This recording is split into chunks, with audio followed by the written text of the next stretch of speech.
राज्यसभा में हुई cross voting को लेकर बोली डिंपल यादव, मैं समझती हूं इंडिया अलायंस चुनाव लड़ने जा रहा है और समाजवादी पार्टी कांग्रेस दोनों ही मजबूत स्थिति में हैं।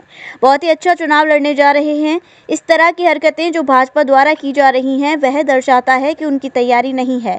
वह दर्शाता है कि इस गठबंधन की जो ताकत है उससे वह डरा महसूस कर रहे हैं।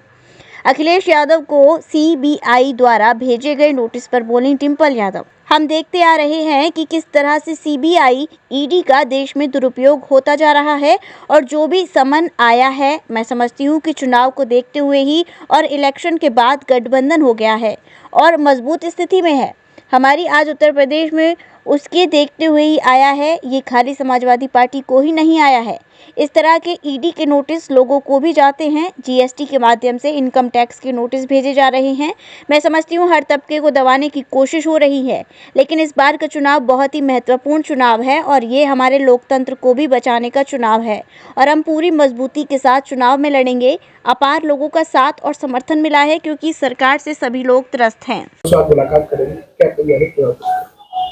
चुनाव की तैयारी के लिए ही मुलाकात हो रही है और लगातार कार्यकर्ताओं से और जितने भी हमारे क्षेत्र के लोग हैं उनसे लगातार संपर्क में है। लोकसभा चुनाव में बगावत देखने को मिली, क्या लगता है किस तरह की आगे की रणनीति रहेगी ऐसे लोगों में जिन्होंने बगावत की है, क्रॉस वोटिंग की है?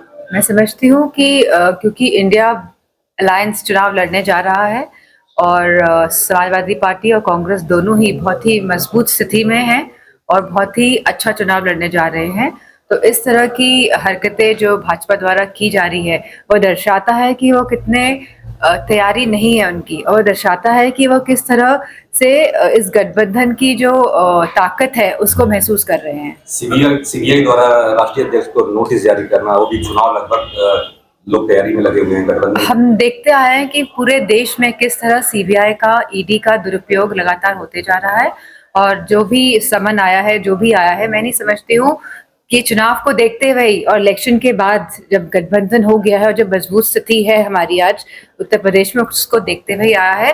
और ये खाली समाजवादी पार्टी को नहीं आया, इस तरह के ईडी के नोटिसेस लोगों को भी जाते हैं और जीएसटी के माध्यम से इनकम टैक्स के नोटिसेस भी जा रहे हैं लोगों को। मैं समझती हूँ हर तबके को दबाने की कोशिश हो रही है, लेकिन इस बार चुनाव क्योंकि बहुत ही महत्वपूर्ण चुनाव है और यह हमारे लोकतंत्र को बचाने का भी चुनाव है और पूरी मजबूती के साथ इस चुनाव में लड़ेंगे और हमें अपार लोगों का साथ और समर्थन मिल रहा है क्योंकि इस सरकार से सभी लोग त्रस्त हैं। संवैधानिक संस्थाओं द्वारा लगातार विपक्ष पे ही कार्रवाई की गई है, नोटिस भी अगर हो रहा है तो विपक्ष द्वारा विपक्षों को हो रहा है, तो इसको क्या देखते हैं? राजनीति से प्रेरित है ये या लगातार इस तरह के इंस्टीट्यूशंस का दुरुपयोग हो रहा है पिछले काफी सालों से, और मैं समझती हूँ कि जनता भी त्रस्त है भाजपा की नीतियों की वजह से। इस तरह के जो हमले किए जा रहे हैं वो इसीलिए किए जा रहे हैं क्योंकि जो गवर्नमेंट है वो परफॉर्म नहीं कर पाई है। आज बेरोजगारी की आप हालत देख लीजिए, आज हमारी जो नौकरियां निकलती हैं, लगातार पेपर लीक होते हैं या कराए जाते हैं जिससे कि युवाओं को रोजगार ना मिल पाए। आज हमारी अग्निवीर योजना देख लीजिए आप, जो हमारी जो रूरल इकोनॉमी है, जो हमारे जो गांव की जो इकोनॉमी है, अर्थव्यवस्था है, वो नष्ट हुई है अग्निवीर जैसी योजनाएं लाकर। तो मैं समझती हूँ जहां महिलाएं सुरक्षित नहीं हैं आज प्रदेश में, आज भी लगातार न जाने कितनी घटनाएं रोज महिलाओं के संग हो रही है और सरकार का कोई हस्तक्षेप नहीं है।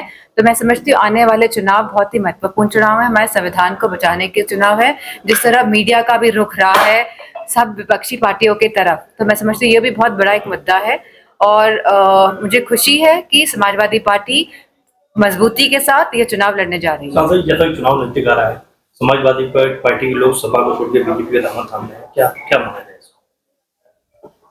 मैं समझती हूँ जिस तरह जोर और जबरदस्ती और दबाव का प्रयोग किया जा रहा है मौजूदा सरकार द्वारा और सभी हथकंडे अपनाए जा रहे हैं, सभी पैकेजेस दिए जा रहे हैं लोगों को अपनी तरफ खींचने के लिए, लेकिन यह प्रदेश बहुत बड़ा प्रदेश है और यहाँ प्रदेश के लोग एक तरह से रुष्ट बैठे हैं इस सरकार से। और आने वाले चुनाव में आप देखेंगे कि सब लोग किस तरह वोट करने जा रहे हैं। जय गुरुदेव हॉस्पिटल महोली रोड मथुरा। हमारे यहाँ minor OT, emergency, ICU, PICU, NICU, सभी प्रकार के सीटी स्कैन, एक्सरे, अल्ट्रासाउंड, अत्याधुनिक पैथोलॉजी लैब, प्राइवेट एवं जनरल वार्ड, डीलक्स रूम, महिला चिकित्सकों द्वारा डिलीवरी सुविधा, आंखों का ऑपरेशन, दांतों का उपचार, सभी प्रकार के ऑपरेशन, उचित दर पर दवाइयाँ, 24 घंटे एम्बुलेंस सुविधा। जनपद में सबसे कम दर पर 100 रुपए में ओपीडी सुविधा उपलब्ध है। संपर्क करें 8650777901।